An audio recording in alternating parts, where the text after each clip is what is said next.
सर्वप्रथम तथागत बुद्ध को नमन, क्योंकि तथागत बुद्ध ने दुख मुक्ति का मार्ग दिया, जिस पर चलने का प्रयास जारी है। धर्मराजा सम्राट अशोक को नमन, जिन्होंने भगवान बुद्ध की शिक्षाओं को पूरी दुनिया में प्रचारित और प्रसारित किया।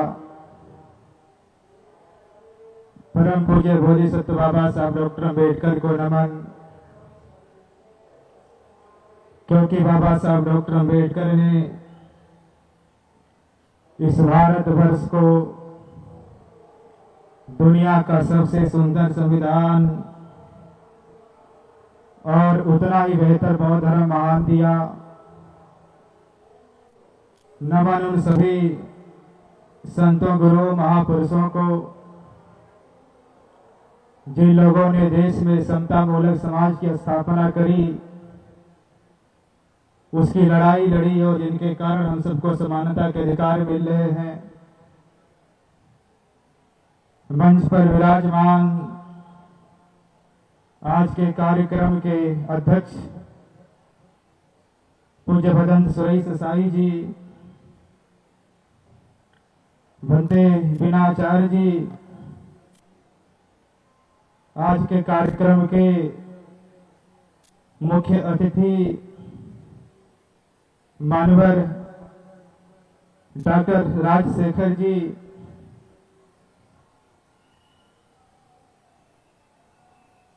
जिनके आमंत्रण पर इस महान समारोह में सम्मिलित होने का अवसर मिला, मानवर राजेंद्र गवई जी, इस कार्यक्रम का सफल संचालन कर रहे doctor Aglave sir, advocate Anand ji, और इस धम्म दीक्षा समारोह में उपस्थित पूरे देश के कोने कोने से आए परम पूज्य बाबा साहब डॉक्टर अम्बेडकर के अनुयायियों, मीडिया बंधुओं, बहुत लंबा नहीं बोलना है। कुछ संस्मरण आपके सामने रख करके अपनी बातों को विराम दूंगा। हालांकि 14 अक्टूबर 1956 को परम पूज्य बाबा साहब डॉक्टर अम्बेडकर ने धम्म दीक्षा लिया, लेकिन उस पर कार्य वह वर्षों पूर्व कर रहे थे। धम्म दीक्षा के वर्षों पूर्व बाबा साहब डॉक्टर अम्बेडकर ने जब अपने किताबों को रखने के लिए घर बनाया तो उसका नाम राजगृह रखा। बाबा साहब डॉक्टर अम्बेडकर दीक्षा के पूर्व 1947 में मुंबई में सिद्धार्थ कॉलेज बनाया। उसके 2 भवन बनाए, एक आनंद भवन, एक बुद्ध भवन। बाबा साहब डॉक्टर अम्बेडकर ने दीक्षा के पूर्व औरंगाबाद में मिलिंद कॉलेज बनाया और उस कॉलेज में नागसेन महावन बनाया। बाबा साहब डॉक्टर अम्बेडकर दीक्षा के पूर्व सांची की यात्रा पे गए। डॉक्टर बाबा साहब अम्बेडकर दीक्षा के पूर्व लखनऊ में रिसालदार पार्क बुद्ध विहार गए। वहां भंते बोधानंद महासवीर से मुलाकात करी और उनका लाइब्रेरी देख रहे थे। जब बाबा साहब अम्बेडकर लाइब्रेरी देख रहे थे उस लाइब्रेरी में किताब थी, उसका नाम इसेंस ऑफ बुद्धिज्म अर्थात बौद्ध धर्म का सार। उसे बाबा साहब ने अपने हाथों में उठाया और भंते बोधानंद महासवीर से कहा कि भंते जी, मैंने बौद्ध धर्म पे जितनी किताबें पढ़ी है, ये किताब मुझे सबसे अच्छी लगती है। डॉक्टर बाबा साहब अम्बेडकर दीक्षा के पूर्व 1952 में दिल्ली में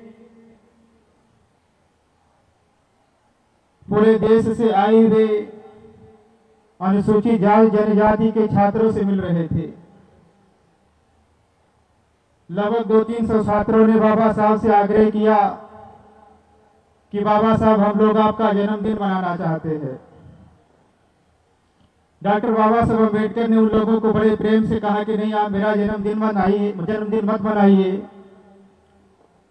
आप मेरे साथ इस देश के जो सबसे बड़े महापुरुष उनका जन्मदिन मनाइए। उन विद्यार्थियों ने कहा कि बाबा साहब कौन से महापुरुष हैं? डॉक्टर बाबा साहब अम्बेडकर ने कहा तथागत बुद्ध है। 12वीं शताब्दी के बाद भारत में पहली बार बुद्ध जयंती मनाई गई, बाबा साहब के नेतृत्व में मनाई गई। ऐसे ही शाम का समय था, जब बाबा साहब अम्बेडकर को सभा को संबोधित करना हुआ तो बाबा साहब डॉक्टर अम्बेडकर ने कहा कि हालांकि मैं हमेशा मराठी में बोलता हूं, अंग्रेजी में बोलता हूं, लेकिन मैं आज हिंदी में बोलूंगा। बाबा साहब ने हिंदी में बोला। बाबा साहब दीक्षा के पूर्व श्रीलंका गए। श्रीलंका के विभिन्न बौद्ध विहारों में उन्होंने दर्शन किया और बौद्ध संस्कृति को समझने का प्रयास किया। डॉक्टर बाबा साहब अम्बेडकर दीक्षा के पूर्व भारतीय संविधान की रचना किए और भारतीय संविधान में बौद्ध धर्म के मूल तत्वों को रोपित किया। जब संविधान बन रहा था और बहुत सारे सदस्यों ने आरोप लगाया कि बाबा साहब अम्बेडकर बहुत सारे मूल तत्व विदेशों से ले रहे हैं, तो डॉक्टर बाबा साहब अम्बेडकर ने कहा कि नहीं, संविधान में समता, स्वतंत्रता, न्याय और बंधुत्व का जो सिद्धांत मैं बाहर से नहीं ले रहा हूं, मैं अपने गुरु से ले रहा हूं और मेरे गुरु भगवान बुद्ध है। तो दीक्षा के पूर्व बाबा साहब अम्बेडकर ने भगवान बुद्ध को अपना गुरु मान लिया था। दीक्षा के पूर्व डॉक्टर बाबा साहब अम्बेडकर ने आगरा की पावन धरती पर चक्की पाठ बुद्ध विहार का नींव रखा है। ऐसे बहुत सारे कार्य डॉक्टर बाबा साहब अम्बेडकर ने दीक्षा के पूर्व किया। मुझे एक संस्मरण, एक ऐतिहासिक संदर्भ बहुत प्रेरित करता है। डॉक्टर बाबा साहब अम्बेडकर 1954 में रंगून गए। रंगून में विश्व बौद्ध सम्मेलन हो रहा था। उस विश्व बौद्ध सम्मेलन में पूरी दुनिया के जितने भी बौद्ध देश हैं, उनके राष्ट्रपति और प्रधानमंत्री आए हुए थे। दुनिया के बहुत सारे विद्वान आए हुए थे और उस विश्व बौद्ध सम्मेलन में भारत से पंडित जवाहरलाल नेहरू जी, उनका मंत्रिमंडल गया हुआ था। डॉक्टर बाबा साहब अम्बेडकर के साथ बहुत सारे बड़े बड़े धंधे लोग गए हुए थे। सम्मेलन शुरू हुआ और दूसरे देशों के प्रधानमंत्रियों ने, राष्ट्रपति लोगों ने बोलना शुरू किया। जब वो लोग अपना विचार रख रहे थे, बार बार बाबा साहब अम्बेडकर को, नेहरू जी को देख रहे थे। बार बार नेहरू जी और बाबा साहब को देख करके लोग दुख व्यक्त कर रहे थे। कह रहे थे, देखिए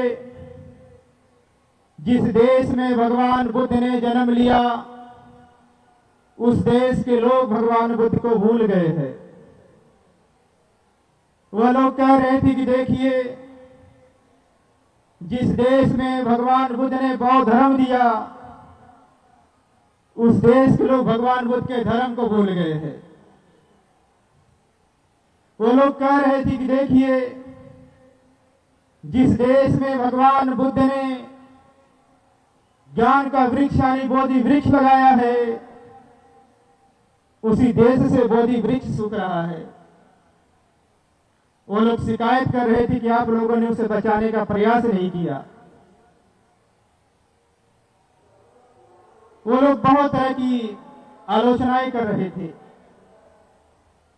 उन आलोचनाओं का, उन शिकायतों का प्रभाव नेहरू जी पे नहीं पड़ा, लेकिन उन आलोचनाओं का, उन शिकायतों का प्रभाव बाबा साहब अम्बेडकर पे पड़ा। जब बाबा साहब अम्बेडकर बोलने के लिए खड़ा हुए, बाबा साहब अम्बेडकर ने कहा, मैं ऐसा मानता हूं कि जिस देश में भगवान बुद्ध ने जन्म लिया उस देश के लोग भगवान बुद्ध को भूल गए हैं। बाबा साहब ने कहा कि मैं ऐसा मानता हूं जिस देश में भगवान बुद्ध ने बौद्ध धर्म दिया उस देश के लोग भगवान बुद्ध के धर्म को भूल गए हैं। बाबा साहब अम्बेडकर ने कहा कि मैं ऐसा मानता हूं कि जिस देश में भगवान बुद्ध ने ज्ञान का वृक्ष बोधि वृक्ष लगाया है वो बोधि वृक्ष भी सूख रहा है। बाबा साहब अम्बेडकर ने कहा कि लेकिन संतोष की बात है, प्रसन्नता की बात है कि वह बोधि वृक्ष अभी पूरी तरीके से सूखा नहीं है। बाबा साहब ने कहा कि भारत में बुद्ध धर्म की जड़ें अभी हरी भरी हैं, अगर उस पर पानी डाला जाए तो पुनर्जीवित हो जाएगा। डॉक्टर बाबा साहब अम्बेडकर ने कहा, मैं आप सबके सामने संकल्प ले रहा हूं। बाबा साहब अम्बेडकर ने कहा कि मैं आप सबके सामने प्रतिज्ञा कर रहा हूं, यहां से वापस जाने के बाद अपने लाखों अनुयायियों के साथ भारत में बुद्ध धर्म का जो वृक्ष सूख रहा है उस पर पानी डालूंगा, उसे हरा भरा करूंगा। बंधुओं, बाबा साहब डॉक्टर अम्बेडकर आए, अपने कथनानुसार अपने लाखों अनुयायियों के साथ इसी पवित्र भूमि पर पानी डाल करके बौद्ध धर्म की जड़ों को हरी भरी हरा भरा कर दिया, बौद्ध धर्म के जड़ों को जीवित कर दिया। मुझे एक संस्मरण और याद आता है, जब बाबा साहब अम्बेडकर ने यहां दीक्षा लिया, इसकी गूंज पूरी दुनिया में सुनाई दे रही थी। पूरी दुनिया में बौद्ध धर्म के लिए जो कार्य कर रहे थे उन लोगों के खुशी का कोई ठिकाना नहीं था। पूरी दुनिया से बाबा साहब अम्बेडकर को संदेश भेजे जा रहे थे, मंगल संदेश भेजे जा रहे थे। उसी समय जापान में एक कार्यक्रम हो रहा था और उस जापान के कार्यक्रम में उस समय के एक बहुत बड़े विद्वान जिनको राहुल संस्कृतायन कहा जाता है, जापान जा रहे थे। महापंडित राहुल संस्कृतायन काठमांडू के एयरपोर्ट पर थे। काठमांडू के एयरपोर्ट पर पत्रकारों ने घेर लिया और उन पत्रकारों ने महापंडित राहुल संस्कृतायन से कहा कि राहुल जी, डॉक्टर बाबा साहब अम्बेडकर ने जो धम्म क्रांति करी है उसकी गूंज पूरे दुनिया में सुनाई दे रही है। आप डॉक्टर बाबा साहब अम्बेडकर के धम्म क्रांति को किस रूप में देखते हैं? उन पत्रकारों को जवाब देते हुए राहुल संस्कृतायन ने कहा कि मैं डॉक्टर बाबा साहब अम्बेडकर की धम्म क्रांति को इस रूप में देखता हूं कि डॉक्टर बाबा साहब अम्बेडकर ने भारत में बौद्ध धर्म का ऐसा मजबूत खंभा गाड़ा है, अब उसे कोई मातालाल हिला नहीं सकता। बंधु, हम देख रहे हैं कि आज डॉक्टर बाबा साहब अम्बेडकर के अनुयायी पूरे भारत में लगातार एक से बढ़कर एक खंभा गाड़ रहे हैं। मैं पूरे देश में जाता रहता हूं। देश के जितने भी राज्य हैं लगभग सबकी यात्राएं मैंने करी है। आज देश का कोई राज्य नहीं है जिस राज्य में बौद्ध लोग न हो। आज देश का कोई मंडल नहीं है जिस मंडल में बौद्ध लोग न रहते हो। और आज देश का कोई जिला भी नहीं है जिस जिले में बौद्ध लोग ना हो। आज जिले में कोई तहसील नहीं है जिस तहसील में बौद्ध लोग ना रहे हो। आज देश का कोई ब्लॉक नहीं है जिन ब्लॉकों में बौद्ध लोग ना हो। और आज देश का कोई ग्राम सभा नहीं है जिन ग्रामों में ग्राम सभाओं में बौद्ध लोग ना रहते हो। आप स्टेटों को छोड़ दीजिए, आप मंडलों को छोड़ दीजिए, आप जिलों को छोड़ दीजिए, आप तहसीलों को छोड़ दीजिए, आप ब्लॉकों को छोड़ दीजिए, आप ग्राम सभाओं को छोड़ दीजिए। अब देश का कोई गांव भी नहीं बचा है जिस गांव में बाबा साहब अम्बेडकर का अनुयायी बुद्धमय भारत का सपना न देख रहा हो। आज लगातार हमारी संख्या बढ़ रही है और बहुत तेजी के साथ बढ़ रही है। आवश्यकता हम लोगों की यह है कि जो लोग हमारे प्रचारक लोग हैं, हमारे जो भंते जी लोग हैं, हमारे जो वरिष्ठ और श्रेष्ठ उपासक उपासिकाएं हैं, पूरे देश में एक नेटवर्किंग तैयार करें। बाबा साहब अम्बेडकर ने यहां से बुद्धमय भारत का सपना देखा था। मैं महाराष्ट्र बार बार आता हूं। महाराष्ट्र मुझे बहुत अच्छा लगता है। महाराष्ट्र के लोग मुझे बहुत अच्छे लगते हैं। महाराष्ट्र में बहुत सारे हमारे भंते जी लोग मित्र हैं। मैं उन लोगों से कई बार बोलता हूं कि आप उत्तर प्रदेश में आइए, और मैं उन लोगों से बोलता हूं कि महाराष्ट्र के बाद देश में सबसे ज्यादा अगर कोई बौद्धों की संख्या बढ़ रही तो उत्तर प्रदेश में बढ़ रही है। और मैं लोगों से कहता हूं कि आप आइए उत्तर प्रदेश में। आपके यहां संस्कार स्थापित हो गए हैं, आपकी संस्कृति बहुत आगे हो गई है। अभी हम लोगों के यहां संख्या बढ़ रही है लेकिन संस्कृति स्थापित नहीं हो पाई है।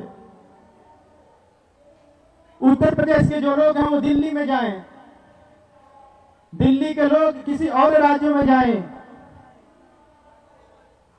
मुझे लगता है कि जो स्मारक समिति है ये हम सभी लोगों के आस्था का केंद्र है, और इस स्मारक समिति को यह प्रयास करना चाहिए। गवई जी बैठे हैं, गवई जी को इस दिशा में एक अधिवेशन अलग से बुलाना चाहिए। पूरे देश में जो बुद्ध धर्म के लिए काम करे, चाहे भिक्षु लोग हैं चाहे उपासक लोग हों, उनका अलग से एक अधिवेशन बुलाया जाए और यह समझने का प्रयास किया जाए कि 69 सालों में डॉक्टर बाबा साहब अम्बेडकर की धर्म क्रांति का क्या प्रभाव पड़ा है। इन 69 सालों में हमने सामाजिक क्षेत्रों में, हमने धार्मिक क्षेत्रों में, हमने राजनीतिक क्षेत्रों में, हमने आर्थिक क्षेत्रों में, हमने शैक्षणिक क्षेत्रों में क्या प्रगति की है, हमने क्या खोया और हमने क्या पाया है, इसका मूल्यांकन हो। और मूल्यांकन करने के बाद ये पवित्र भूमि नेतृत्व प्रदान करे। हम पूरे देश के लोग आपके साथ चलने को तैयार हैं, हम पूरे देश के लोग आपके साथ काम करने को तैयार हैं। बंधु, आज विजयदशमी भी है। मुझे महाराजा अशोक का एक संस्मरण बता करके अपनी बातों को विराम देना है। महाराजा अशोक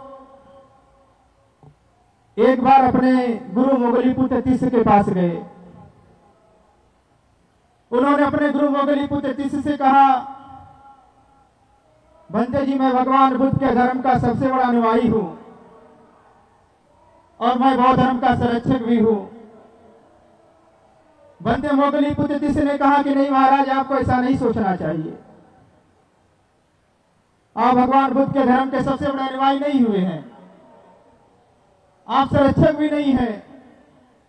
महाराजा अशोक ने कहा कि फिर क्या करने से लोग अनुयायी बनते, क्या करने से संरक्षक बनते हैं। महाराजा अशोक ने यह भी कहा कि भंते जी, हमने हजारों स्तूप बनाए हैं, शिलालेख लगवाए हैं, धम्मस्तंभ गड़वाए हैं, हजारों भिक्षुओं को दान करता हूं, आप बताइए क्या करने से लोग अनुयायी बनते हैं, संरक्षक बनते हैं। बंते मोगलीपुत्र तिस्स कहते हैं कि महाराज, जब तक आप अपने घर से किसी को भिक्षु नहीं बनाते हैं तब तक आप नहीं माने अनुयायी। महाराजा अशोक इधर उधर देखने लगे। उसी समय उनके जो सुपुत्र थे, बड़े पुत्र थे, जो राजा बनते महाराजा अशोक के बाद, महामहेंद्र, वो हाथ जोड़कर खड़े हो गए। उन्होंने कहा कि पिताजी मुझे अनुमति दीजिए, मैं भिक्षु बनना चाहता हूं। महाराजा अशोक ने उन्हें अनुमति दे दी। ये बात सोचने से बहुत छोटी सी लगती है, लेकिन ये बात बहुत छोटी नहीं है। आप सोचिए, अगर किसी देश के प्रधानमंत्री का लड़का आज भिक्षु बन जाए तो क्या उस देश के लिए छोटी घटना हो सकती है? किसी देश के राष्ट्रपति का लड़का उसका अगर भिक्षु बन जाए तो क्या उस देश के लिए छोटी घटना हो सकती है? भारत के किसी राज्य के मुख्यमंत्री का लड़का अगर भिक्षु बन जाए तो क्या यह छोटी घटना हो सकती है? आप सोचिए, महामहेंद्र का भिक्षु बनना इस देश के लिए कितनी बड़ी घटना रही होगी। बाद में महाराजा अशोक की बेटी संघमित्रा भिक्षुणी बन गई। आप सोचिए, संघमित्रा का भिक्षुणी बनना कितनी बड़ी घटना रही होगी। तो बंधुओं, बुद्ध धर्म बहुत त्याग मानता है, और अगर बुद्ध धर्म के लिए कुछ त्याग करने की जरूरत हो, मुझे लगता है पीछे आप लोग को भी नहीं हटना चाहिए। एक मुझे और संस्मरण याद आता है। एक बार भगवान बुद्ध श्रावस्ती में शाम को उपदेश कर रहे थे। भगवान बुद्ध ने कहा कि मेरे पुत्रों, अकेले होकर के नहीं मरना, नहीं तो धर्म समाप्त हो जाएगा।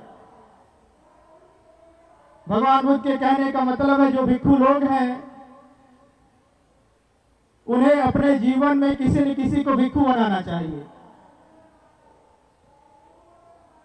उन्होंने कहा कि जो भिक्षुनियां हैं उन्हें भी अकेले नहीं मरना चाहिए, उन्हें भी अपने जीवन में किसी न किसी को भिक्षुनी बनाना चाहिए। भगवान बुद्ध ने कहा कि जो उपासक लोग हैं उन्हें भी अकेले नहीं मरना चाहिए, उन्हें भी अपने जीवन में किसी न किसी को उपासक बनाना चाहिए। भगवान बुद्ध ने कहा कि जो उपासिकाएं हैं उन्हें भी अकेले नहीं मरना चाहिए, उन्हें भी अपने जीवन में किसी न किसी को उपासिका बनाना चाहिए। तो मंच पर बैठे हुए भिक्षु संघ से भी आह्वान है। तथागत ने कहा कि आप अकेले होकर के नहीं मरना तो आप मत मरना, अर्थात उत्तराधिकारी बनाइएगा। यहाँ बहुत सारे पूरे देश से आई हुई उपासक उपासिकाएं हैं, बहुत सारे वरिष्ठ उपासक उपासिकाएं हैं। मैं आपको इस पवित्र भूमि से आह्वान कर रहा हूं कि आप भी अकेले होकर के नहीं मरना, नहीं तो धर्म समाप्त हो जाएगा। आप भी अपना उत्तराधिकारी बना करके जाइए। बाबा साहब अम्बेडकर का संदेश है, बाबा साहब अम्बेडकर का वाहन है। बाबा साहब अम्बेडकर ने कहा है, हमें विश्वास है कि मेरे लोग भारत में बौद्ध धर्म को स्थापित करने के लिए अपना सब कुछ बलिदान कर देंगे। बंधु, मुझे कहना है, आदमी तब मरता है जब वो चाहता है। आदमी तब तक नहीं मरता जब तक वो नहीं चाहता है। हम तब तक नहीं मरेंगे जब तक हम नहीं चाहेंगे। हम जिस दिन चाहेंगे उस दिन मर जाएंगे। और आप भी तब तक नहीं मरेंगे जब तक आप चाहेंगे, और आप जिस दिन चाह लेंगे उस दिन मर जाएंगे। आइए हम सब लोग एक साथ शपथ लें कि चाहे भिक्षु हो, चाहे उपासक या उपासिका हो, चाहे भिक्षुनी हो, हम लोग तब तक नहीं मरेंगे जब तक बाबा साहब अम्बेडकर के सपनों का भारत बुद्धमय भारत नहीं बनता।